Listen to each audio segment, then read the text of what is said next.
નમસ્કાર, જય હિન્દ, જય ભારત. ગુજરાત 20 ન્યૂઝમાં આપ સૌનું સ્વાગત છે.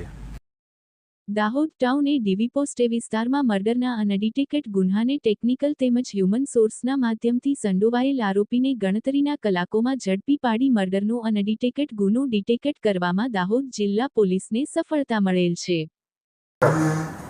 ઓકે. દાહોદ જિલ્લાના દાહોદ એ ડિવિઝન ટાઉન પોસ્ટ વિસ્તારમાં આવેલા રળિયાતી રોડની બાજુમાં એક અંડર કન્સ્ટ્રક્શન સાઇટ ચાલે છે, જ્યાં પુરાણું કામ ચાલી રહ્યું હતું.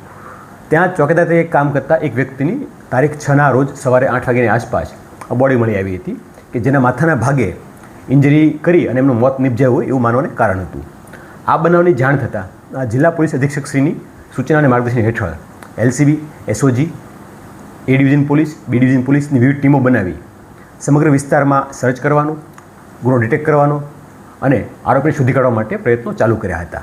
આમાં ડોગ સ્ક્વોડ, એફએસએલ વગેરેની મદદ લેવામાં આવી હતી. સમગ્ર વિસ્તારનું ડ્રોન દ્વારા સર્વેલન્સ કરવામાં આવ્યું હતું અને સમગ્ર ઘટનાઓને સાંકળી પોલીસને માહિતી મળી હતી કે ભાઈ આરોપી છે એ નજીકના વિસ્તારમાંથી તે આવવાનું મનાઈ આવે છે.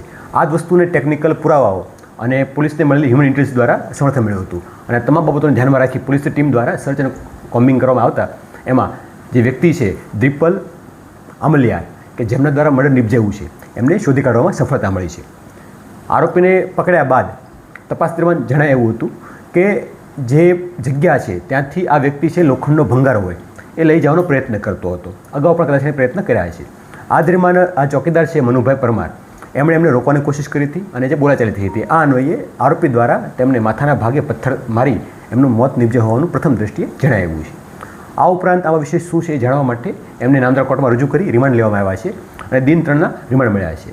આમ એલસીબી, એસઓજી, લોકલ પોલીસ તમામ ટીમો દ્વારા એક ટીમ વર્કથી ગણતરીના કલાકોમાં અનડિટેક્ટ મર્ડરને ડિટેક્ટ કરી અને આરોપીને પકડી પાડવામાં સફળતા મેળવી છે. સર, આરોપી સિવાય અન્ય કોઈ એની સાથે સંડોવાયેલા છે? અને હાલમાં કોઈ સંડોવ જણાવ્યું નથી. તેમ છતાં તેમને રિમાન્ડ લેવામાં આવેલા છે અને રિમાન્ડ દરમિયાન અન્ય કોઈ વ્યક્તિ છે કે કેમ, અન્ય કોઈનો રોલ છે કે કેમ, એ તમામ